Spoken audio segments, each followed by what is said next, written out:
Слов нет. Не представляю даже, чтобы такое было в Караганде.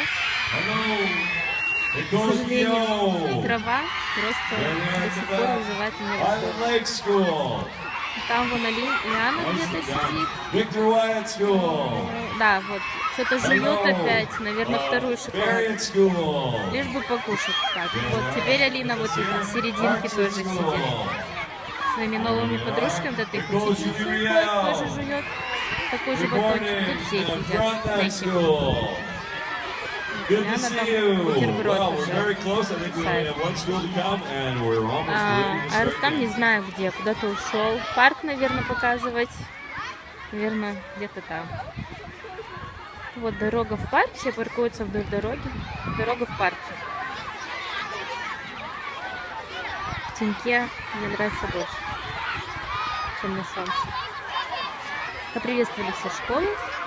Дальше будет начало. Потом еще опять.